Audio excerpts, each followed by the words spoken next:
NLC-TUC explains rationale behind strike suspension as Nigerians demand explanation. Nigeria Center for Disease Control records 136 new cases of coronavirus infections. In international news, Joe Biden and Donald Trump prepared to debate tonight at a time of mounting U.S. crisis. And in sport, Daniel Medvedev crashes out of the French Open.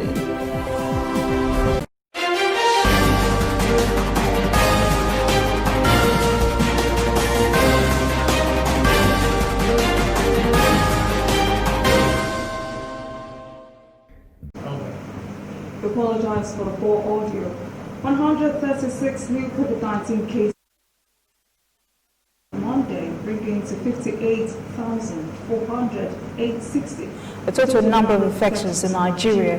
The Nigeria Center for Disease Control says 3 more deaths were also registered, and CDC says at least 50,000 patients have recovered from the virus, translating to 85% recovery rate. There are still 7,400 active cases in the country. 13 states, including the Federal Capital Territory, make up the new cases. Lagos is the #1 spot with 17 cases, while Plateau had 12. Nigerians are demanding to know why labor leaders suspended the anticipated nationwide strike, which was to protest against recent fuel pump price increase and electricity tariff hike. Leaders of organized labor suspended the industrial action early on Monday after a meeting with federal government officials in Abuja. Conference of Nigeria Political Parties, Alliance for Surviving COVID-19 and Beyond, and the Joint Action Force all expressed disappointment with labor. Some critics say labor leaders should have reported to their members and their allies before shelving the planned action. CNPP says in the last 5 years, NLC and TUC have remained toothless bulldogs and a compromised arm of the federal government. Former Vice President of the Lagos chapter of the NBA, Monday Ubani, says organized labor just betrayed the Nigerian people. In their reaction to the criticisms, labor leaders say the strike was called off after a bipartite meeting between the federal government and the 2 labor centers, that is the Nigeria Labour Congress and Trade Union Congress of Nigeria. The unions say the spiral and negative impact of COVID-19 pandemic on the country's economy is responsible for calling off the strike.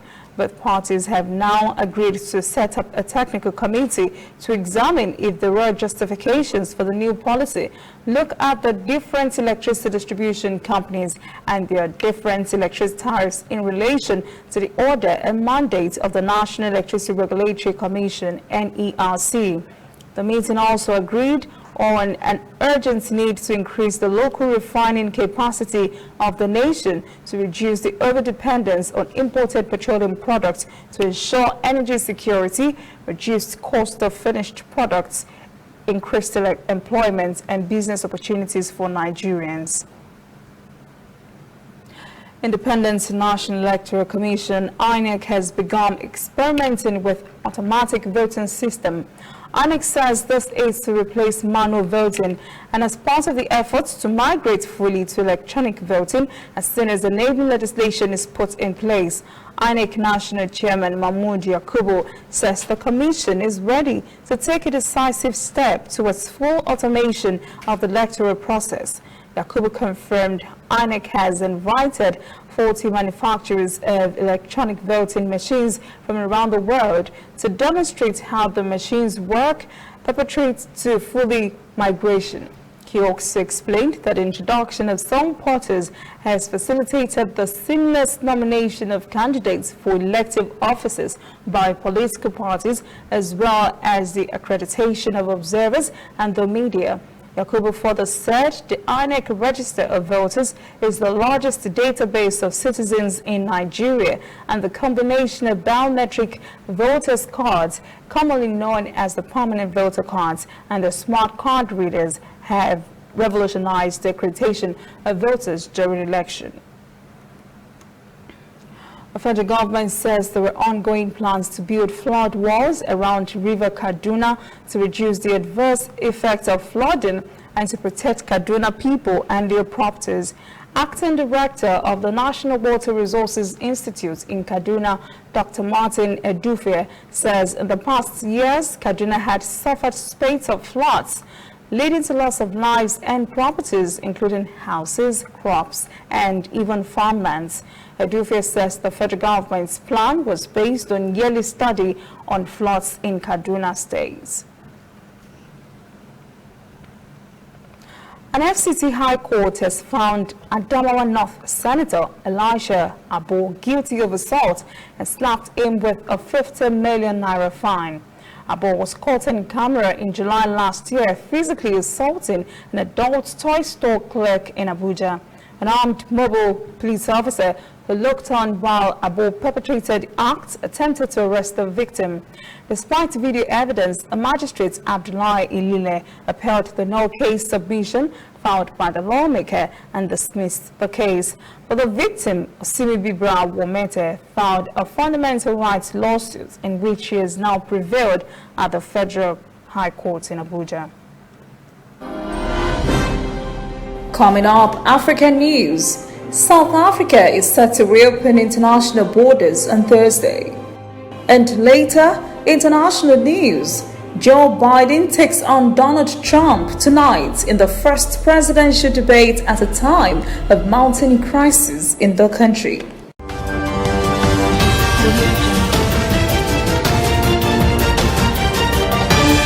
You are watching ANN. We are on the road every day, canvassing throughout Africa for news you really need. We follow this story everywhere, from every corner of Nigeria to the wide African expanse. We bring you what's making headlines. We connect you with news you can use. ANN, African News Network, in a truly African spirit. Welcome back. This is ANN News. After months of closure and severe damage to its tourism sector, South Africa is reopening its international borders on Thursday. The country says the coronavirus pandemic curve has been flattened. According to the Tourism Business Council of South Africa, the industry loses $19 million for every day that international borders are closed. If I look at 2018-2019, around 120 billion rand is generated from overseas through tourism. For every day that we have shut down our international borders, we lose around 336 million rand per day. If you look at the inbound travel, you're looking at around 300,000 people that are employed within the inbound travel and losing 336 million per day. The government plans to reopen only 3 major airports for international arrivals from the 1st of October. International borders may be opening, but tour companies say it will take time to make up for the last 5 months. I think it would be fair to say that it has been dramatic and traumatic at the same time. And it's not only about our own country closing our borders, it's also about the source markets closing their borders to the rest of the world. We ended up having to dramatically reduce our cost base going into this because we see this as a medium to long-term problem. We went from well over 6,000 staff to well under 3,000 staff. The government has put strict protocols in place to ensure safety for tourists. Only opening our borders will not lead to recovery. We think that it takes 3 months after opening our borders till we see a trickle of reasonable tourism coming to this country. And we believe that it will take 2 to 3 years to get back to 2019 levels. In the short term, the consumer wants to be safe from infections. COVID protocols, staff training, execution of the COVID protocols are critical. Look, one of the things that we've done since South Africa introduced the risk-adjusted strategy is to work on protocols, the safety protocols for the industry. Also, we look at the Department of Health, World Health Organization, and many other, places whereby, they've put together protocols to combat COVID. So we've done the same. We have de-risked the sector throughout the value chain. It is safe to travel to South Africa. Most tourism companies say they're cautiously optimistic that international travelers will return in their numbers to visit the amazing beauty that South Africa has to offer.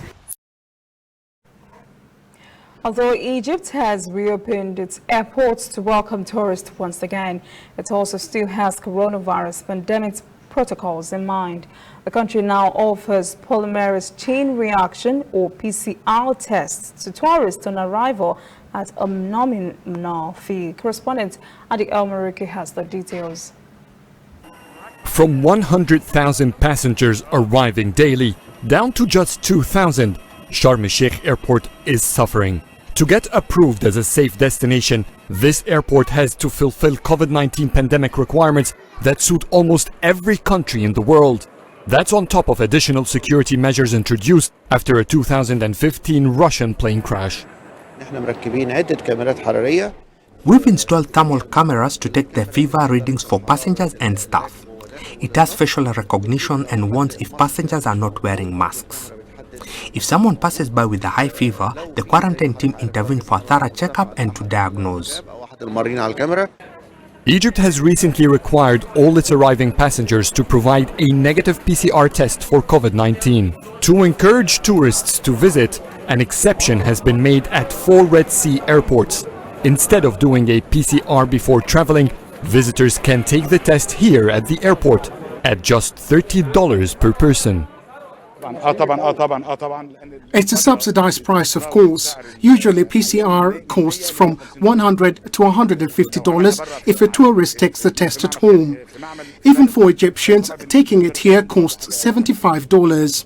And the purpose for that is to increase the number of visitors or help those who didn't have time to take it at home. Egypt has invited ambassadors from 20 countries to inspect the measures in place here at Sharm el-Sheikh Airport, hoping to increase visitor confidence. Since the country opened its airspace in July, only 250,000 tourists have come. That's less than 10% of those arriving during the same time last year. The government says none of them reported COVID-19 infection after their trip to Egypt. The COVID-19 pandemic has caused a loss in tourism revenues estimated at $1 billion monthly. Airports are definitely the first impression for any visitor to any country. And the Egyptian government want to maintain that the COVID-19 measures taken would give a message of comfort and safety to all visitors coming to this Red Sea resort city. Uganda is set to start human trials of a COVID-19 vaccine starting in November as the country continues to fight against the pandemic. Correspondent Niels Yonge reports the vaccine trials are a partnership exercise between Uganda's Virus Research Institute and the UK's Imperial College. The vaccine has been developed by the Imperial London College in the United Kingdom. Uganda's Virus Research Institute will conduct part of the clinical trials for the vaccine, which will take place in 3 stages before it is recommended for general public use. Health officials say the first trials in Uganda will be conducted this November on 10 volunteers. If successful, more trials will be done on about 200 people. The final stage of the random clinical trials is expected to take place in June next year and will be conducted on at least 3,000 people. Health officials say the trial will focus on the safety of the vaccine and how the human body responds to it. We are yet to conclude the collaboration with the major universities in other countries that currently have vaccines that they are running. Many of them are in phase 1 or phase 2. It will depend on where we make headway so that we can begin our trials here in Uganda. Now, despite support from international partners in the vaccine project, funding still remains the major challenge. Ugandan researchers are also developing a COVID-19 rapid test kit. Scientists are optimistic this will offer cheaper solutions to dealing with the pandemic. At the start of this week, Uganda had recorded 7,530 COVID-19 cases and 73 deaths. When we return, international news. Joe Biden takes on Donald Trump tonight in the first presidential debate at a time of mounting crisis in the country. And later, sports. Medvedev crashes out of the French Open.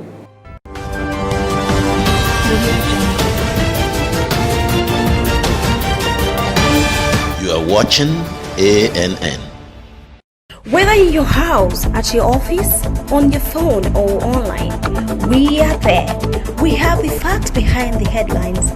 We cut to the chase with the news you really need. We cover every angle. We are the bigger, better news network. We are African News Network. ANN. Watch ANN News on MITV from a truly African spirit. Welcome back. This is ANN News. The first presidential debate in this year's U.S. general elections takes place tonight. The duel between incumbent Donald Trump and the man who intends to wrest the office from him, Joe Biden, could be an inflection point in an American election year like no other in living memory. This year's White House race has remained unchanged for months, fueled to an extent, some by the coronavirus pandemic and a sinking economy. The sustained demonstrations on racial injustice, police brutality, and by Black Lives Matter group have also played a role. These events have sharply outlined partisan feelings that have been hardened over the most polarizing of presidents. As the race stands today, there are very few undecided voters left.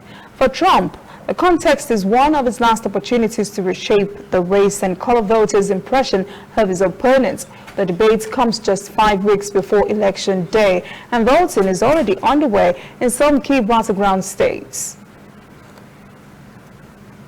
Residents of Madrid, Spain have staged fresh demonstrations against localized COVID-19 lockdowns. They say working-class neighborhoods are unfairly targeted. The president of the Madrid region, Isabel Ayuso, has been branded a racist for suggesting that the lifestyle of immigrants in some of the districts was spreading the virus. Correspondent Rahul Pathak reports. Less police, more doctors, they cry. The residents of Vallecas out in force, protesting outside Madrid's regional parliament. They're demonstrating what they say are the discriminatory policies of the local government as the authorities struggle to contain the second wave of COVID-19 in the capital. Vallecas is one of 45 mainly poor neighbourhoods in and around the city that are under some form of lockdown, affecting 1 million of the 6.7 million Madrid region residents. This is the second time in 7 days that these people have come out to protest against the regional government's new restrictions. Restrictions they say unfairly target the poor, whilst people living in the richer central areas of the city remain largely unaffected by these localised lockdowns.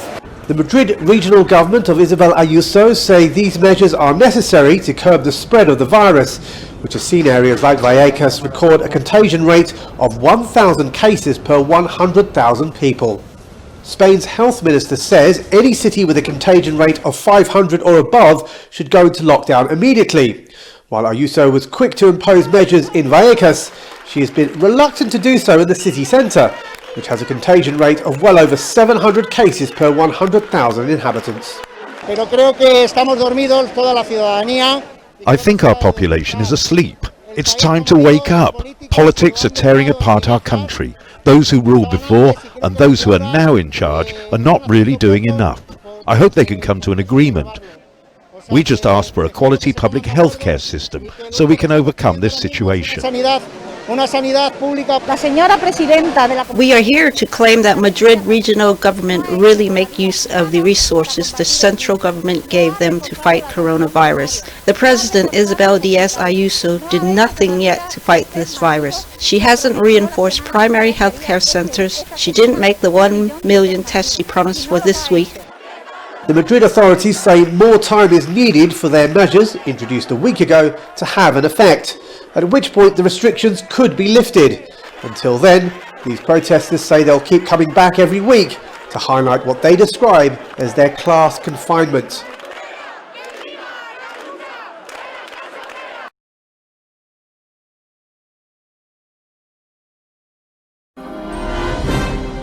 Up next, sport. Daniel Medvedev crashes out of the French Open. Please stay with us.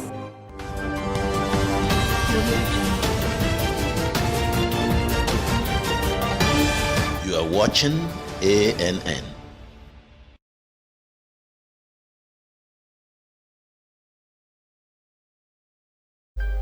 Somewhere in the world, every second of the day, news is happening. And of course, Nigeria is bustling with news day and night. That is why ANN doesn't sleep. Our eyes are peeled, wide open, so no story escapes our radar. We stay abreast of world events and happenings at home. We keep you up to the minute in the world of sports. We give you information to stay on top of your investments and all the hard facts you'll need to navigate your day. If you miss us on air, you can keep up to date on our website and on our social media platforms, Twitter, Instagram, and Facebook at ANN Africa TV. We are ANN, Africa News Network.